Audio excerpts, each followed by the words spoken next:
Cats fans want. Noel hits one high to left field. That's a no-doubter for Noel. One pitch. High drive to right. Well stocked. That ball is going. That ball is gone. It's a brand new ball game. A two-run home run for George Valera. The ball gets high. Deep down the left field line. Beltray going back and that's the ball is gone. We're tied at 4 in the bottom of the 8th. In the air to right field, hit pretty high, hit pretty deep. That ball is gone! Ryan Lavastida with a walk-off home run. What's up, everybody? Welcome back to another Future Guardians of the Land podcast. I'm your host, Kevin Sleds. With me this week, I have Cleveland Guardians 2021 fifth-round draft pick, Tanner Bibee. How you doing, Tanner? Good. How are you, man? I'm doing good. Appreciate you coming on with me, taking time out of your day. Yeah, of course. Anytime. So how's the off-season been going? What have you been up to? Off-season been going well. I left the complex around like October last year, and then I started going to went home for a little bit. I've been kind of back and forth. Spent time at home in Southern California, hung out with the family, and now I'm back here. Okay. Didn't do anything too crazy, go on any really big trips. So. Gotcha. So did you grow up in California? Yeah, born and raised in Mission Viejo, California. Went to Mission Viejo High School. Live in Dana Point now. So when did you get started playing baseball at an early age, or? Oh yeah, super early. Yeah. I was like 4 years old. My dad's like big baseball guy. So he got me into it from a pretty young age. He played baseball when he was younger. He got drafted in like 88. And yeah, that's how he got me into it. That's cool. So was there a point where you thought, you might have a shot at doing this at the pro level? It's always been like a dream of mine to try to play baseball competitively, like for my job. So I think when I finally realized that it was like a possible thing that was within reach was probably like towards like the back half of my high school career. Okay. When I was getting some interest by like professional teams, and I was kind of like growing into my body and starting to get into like my strengths, like my actual like man strength, stuff like that. And that's when I kind of realized, and it kind of just like kept like pushing me to go more and more up to like, and then when I decided to go to college, it just kind of helped me get through it, because I wanted to, like, I had a great time at college, but obviously like the ultimate goal is to pitch in the big leagues. All right. So you mentioned you went to Mission Viejo High School. You played 3 years varsity ball. You were Seaview League MVP your junior year, All South Coast League your senior year. Are there any particular like memories or moments that stick out from your high school career? We won the CIF championship my sophomore year on varsity. That was pretty fun in 2015. That was one of the things that stood out probably the most, just because that was my first kind of like touch of like playing like higher level baseball kind of. So winning that my first year was a pretty fun experience with all these older guys, and I played with Patrick Sandoval and the Angels. He was on that team too, so Okay. It was kind of cool to learn from him. Kind of cool to just be around those guys and kind of learn from people that were like I never played with before, never even heard of. So it was cool. That's probably the one thing that stood out for me. Yeah, that's awesome. So how did you end up at Cal State Fullerton? So I was kind of getting recruited by a couple of Southern California schools. When I ended up at Cal State Fullerton, I would go to their games a lot when I was a kid. It was like watching guys like, even guys like Siebold, guys like Eshelman, Garza, watching those guys, and watching them go to the college, like hosting regionals and stuff. So when they started recruiting me, it kind of came down to like this school, like Fullerton, and another school. And I was like, well, like judging by Fullerton's history and judging by like it's still like somewhat local, where I was just like, honestly, I feel like it can't really get any better. And like I loved it. I loved every second of Fullerton. I thought it was great. But I think what kind of really got me to choose Fullerton was kind of their history and how they got people to the big leagues and how they won and how it was kind of like a full package kind of thing where it was like I could win, get developed, and then continue my dream. It was kind of like a little pit stop. Okay. So you had a pretty good 4 years there, 3.82 ERA for your career. Your last year with 3.61 ERA. I think the one stat that stood out to me is you had a 0.6 home runs per 9 innings. So didn't allow many long balls, which was definitely a good thing. What are your best memories at Cal State Fullerton? 3 or 4 years there. Best memory, probably one of them's definitely my freshman year when we beat Stanford in the regional. And when I pitched that last game, that was definitely a thing that was something I'd always go back to. Even pitching in that when we hosted a super regional against UW, that was really cool too. And again, it was kind of like high school, like my first year kind of playing at that higher level, and we got that far. I thought it was pretty cool, and it was all at home. Another thing I remember is probably my last game at UC Irvine, just because it was kind of weird because I spent freaking probably 1,300, 1,400 days as a Titan. And obviously, like, I'm an alumni, but 1,300, 1,400 days as a Titan, then it's just like over.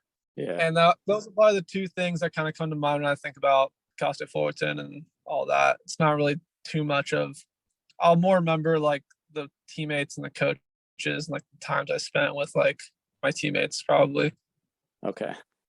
Now I see you pitched 54 games in your 4 years at Cal State Fullerton. 40 of them you started, but you did pitch 14 out of the bullpen. Is there any preference, starting, relief? Does it matter? Not really in my mind. Obviously it's nice to like know when you're going to throw. Like, so when you start, it's kind of nice to know. But honestly, sometimes it's good to throw to the pen too, because it doesn't really make you think about it as much. But for me, doesn't really matter to me either way. I would do both, honestly. Okay. So in between your 4 years at Cal State, you played a year in 2019 in the Cape Cod League, 9 games, posted a 3.63 ERA. How was that experience for you, and how did that help at all in your development? Oh, that was super fun. The Cape was a really good time. Me and Davenport were on that same team for a little bit. I learned a lot just because you're around such like high level talent, whether it's hitters or pitchers, and like you learn different mindsets, pitch grips, like different coaching styles. So it's kind of nice to get away. Like, I did love Fullerton, but it was nice to get away from a summer and see how like kind of like other programs, other people of like the highest level in the country, to see what like how they go about things, how they do things. So I love the Cape Cod. I think it was a great experience, and I would do it 10 out of 10 times. Okay. So you mentioned the track record of Cal State Fullerton getting players to the pros. And of course, that led you to being drafted in the 5th round in 2021 by the Cleveland Guardians. So take us through the whole draft process. How did that go for you? And what were you doing on draft day? On draft day, it was funny. I actually woke up because my whole family was at my house. So I was actually sleeping on an air mattress in the kitchen. And and I woke up that morning and I was just like, oh, well, it's possible it happens today. Because I've been waiting since high school to get drafted, never got drafted before. So I was thinking, well, this could finally be the day. And just going through, I think it's about like the 5th round. Oh, sorry. I'm just having. There you go. Oh, there we go. Okay. And yeah, about the 4th round, got a call saying, hey, would you do this? Would you do this? I was like, yeah. And I didn't hear anything. And I was looking at the screen and my name just popped up. And it was pretty cool. I didn't really know what was going on. I was like an hour and a half before where I got the call, and then it just happened. So did you end up talking to a lot of teams leading up to the draft? Leading up to the draft, a couple more extensively than others, but even my agent or advisor was like, really wanted me to come here. It was one of the top 3 teams he wanted me to go to, just because of the development process and kind of like how good of a system this is about like developing players Right. and not necessarily like just kind of like throwing you out there and being like, okay, go ahead, let's see what you got. It's kind of like a collaborative process, and what I've seen so far, I'm really enjoying it. Yeah, it's called a pitching factory for a reason. So you're definitely in good hands here. Yeah. So did you know much about the city of Cleveland and the organization before you got drafted? Zero. I knew nothing about. I've been in California my entire life. I think I've been to like kind of like I've been to Kansas. Like that's like the close like Midwest state I've been to, and Kansas was terrible. I hated Kansas, but I know nothing about Ohio at all. I know Okay. like I mean obviously like watching baseball games Yeah. with like the old Indians and now the Guardians, but Right. yeah. Okay. So you didn't appear in any games after you got drafted. What did you do? Did you go stay out in Arizona? Yeah, we stayed out in Arizona. I shut down like right when our season ended, just because I've been throwing nonstop for a long time, so I shut down and then stayed out in Arizona all throughout Innsbrucks. Okay. So what are your personal goals for 2022 and your first professional season? I would say my goal is, it's kind of hard to tell right now. I try to get a little closer to the season before I start getting my goals so I can kind of know. But I mean, obviously it's to pitch efficiently, try to keep my stuff as consistent as possible. Keep the velo and win some games pretty much. I mean, it's kind of hard to tell because we're still a month out. I don't know where I'm going to be at. So it's kind of hard to determine like goals right now. But I mean, those three things I feel like you could do anywhere. Definitely.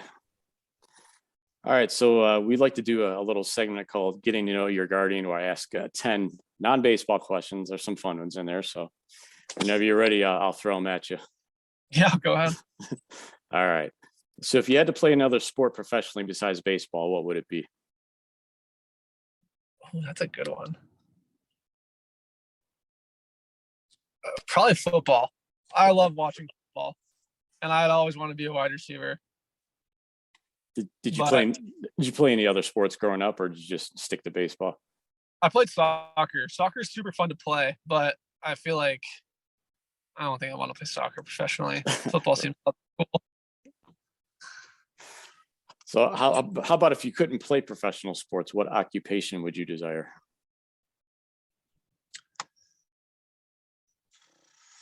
Dang. Oh. I mean, I want to stay in sports. I always wanted, like, my dad's a coach. And I kind of like seeing people like coach baseball. And I've always kind of wanted to like do it because I kind of like seeing people get better and kind of like develop. So I think I'd probably just be a baseball coach, like a pitching coach, I think. Okay, that's cool. Because I think I'm good enough to do it. So be effective at it. How about your favorite game day snack or meal?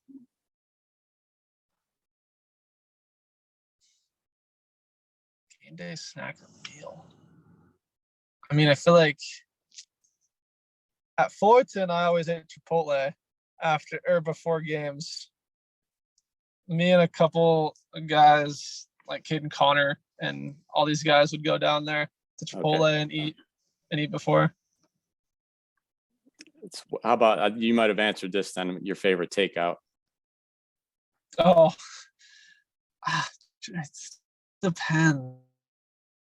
Chipotle is so good. I mean, West Coast guy, so kind of biased. I love In-N-Out. In-N-Out's so good too. Probably between those two. Okay. Chipotle and In-N-Out. Gotcha. How about your favorite music genre and favorite group or solo artist? I'm a big like kind of like hip hop rap kind of guy. Okay. I really like I'd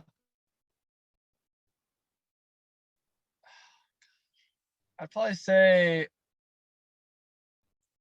I mean, you can't go wrong with Drake, or like I really like Roddy Ricch. Okay. Yeah. But you're the first one on after the Super Bowl, so I'm gonna ask you how'd you like the halftime show? Oh, I thought it was so cool. Yeah, it was for sure. I thought it was really cool. I mean, all the other ones that have been like the past years, I think were good too, but I thought those were good. It was a little like throwback. It's kind of, those are kind of the songs that are like right when I was born. So it's kind of weird. Feel kind of old. That's the stuff I grew up with. So it was pretty cool to see. How about your favorite movie of all time? Favorite movie of all time. Oh. I mean, you can go Step Brothers or probably Wolf of Wall Street. Okay. Those are two really good movies. Oh, yeah, definitely. How about favorite pro athlete growing up in any sport? Doesn't have to be baseball. Growing up, as in like when I was like a small child? Yeah, through your childhood. Okay. I would probably say my favorite athlete growing up is probably Zach Greinke. Because I kind of like wanted to be like pitch like him. Yeah. That's definitely a good guy to now emulate. It's Ezekiel. Oh, yeah. Oh, yeah. Yeah. How about your biggest fear or phobia? Snakes. Snakes. I hate snakes. I really hope this doesn't come back to bite me, but it's in the top 3 of all the guys. I think that in no certain order, it's been snakes, spiders, and heights. So those have been the popular ones. Heights? Yeah. There's a couple guys that said heights. Jeez. All right. Here's a fun one. The guys had some laughs with this one. Who's your biggest celebrity crush? Oh, biggest celebrity crush? Oh, I got a couple.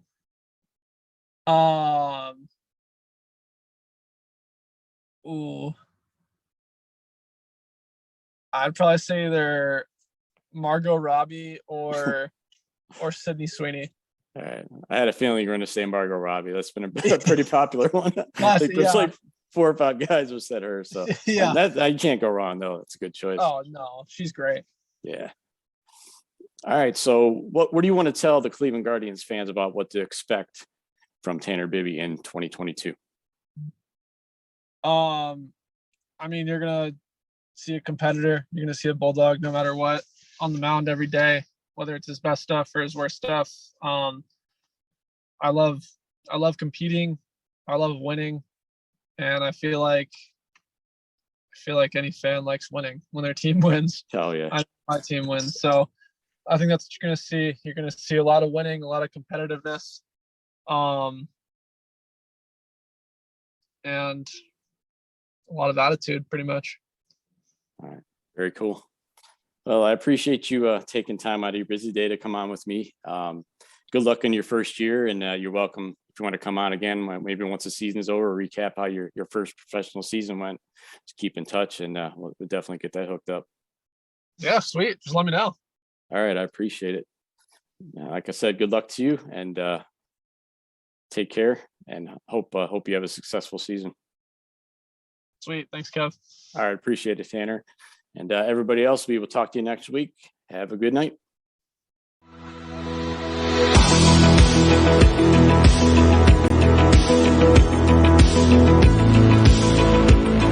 Thank you.